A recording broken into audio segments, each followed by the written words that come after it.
You know how over the last few years, a lot of us conservatives have been a little skeptical about taking a vaccine that was rushed through production and testing? Well, it turns out we might have been right to be suspicious.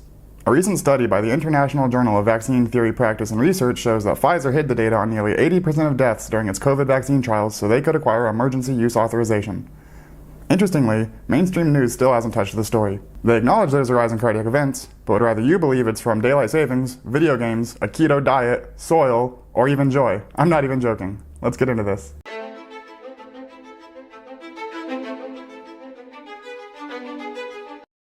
Pfizer horribly misrepresented the statistics during this trial, especially during the first 20 weeks, in order to get emergency use authorization. For instance, of the 8 vaccinated subject deaths that should have been reported on December 10th, the median reporting delay was 18 days. Among the 8 placebo subjects, the median delay was 5 days. So Pfizer used the reported day of death and not the actual day of death, which allowed them to kind of stretch things. Pfizer's delayed reporting in the case of vaccinated subjects allowed them to wait until after they acquired emergency use authorization to actually report the deaths. To quote from the analysis, "Most alarming, we found evidence of an over 3.7-fold increase in number of deaths due to cardiac events in vaccinated subjects that Pfizer did not report. Had this information been known at critical time points, it might have been sufficient to question the safety of the vaccine, delay emergency use authorization approval of the vaccine, and alter recommendations made to the public during the worldwide rollout." Okay, so let's just break down some of the problems here. You can say what you want about the reported delay, or the delay reporting the deaths, right? But at the very least, why is there such a difference?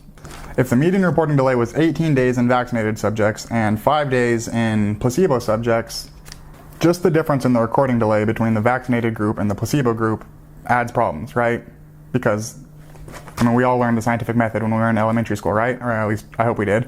And one of the main things we learned is if you're doing an experiment like this, then you have everything the same except for one variable, right? And that one difference in this specific trial is vaccinated group versus placebo group. So if you start adding other variables, then already the whole study's botched, right? So at the very least, the trial done by Pfizer was not scientifically sound. On week 20, once they've gotten emergency use authorization, they decide to unblind the study, as they say, and give all the placebo subjects the option to get the vaccine. Of everyone they offered, 19,685 placebo subjects did take the vaccine. Another weird thing about the study is that during the entire trial, only 38 of the subjects died. An investigation done by Corrine Michaels, the author of this analysis, suggests based on age-adjusted death rates of the general population that around 222 people should have died between July 27th, 2020 and March 13th, 2021, which is when the trial was done. Michaels explained this by the large number, 4.2%, of discontinued subjects. The most concerning of these were subjects lost to follow-up, which means missing scheduled visits or other required activities.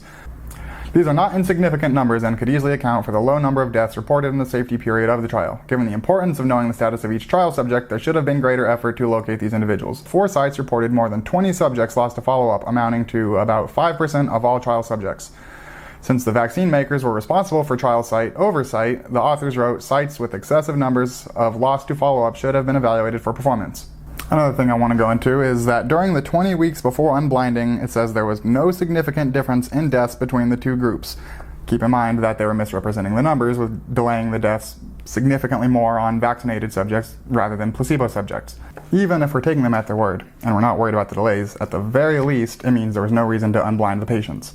The reason that would normally be done is if the drug's working so well that it's actually unethical not to treat the placebo subjects. So there's just a lot of problems with this, and there's a lot that I could go over, but the main thing to take away from it is that 79% of relevant deaths were not recorded in time to be included in regulatory paperwork.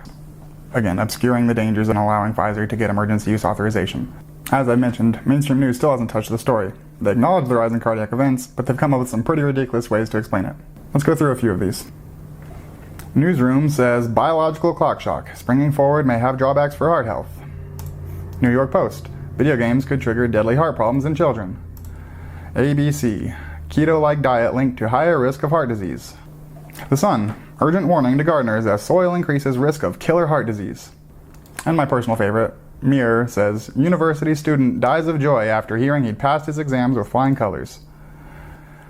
It says Mabrak Hussein Saeed Abdel Jalil, 22, had been waiting to hear the final mark after sitting his finals at the Faculty of Science of South Valley University in Qina, Egypt.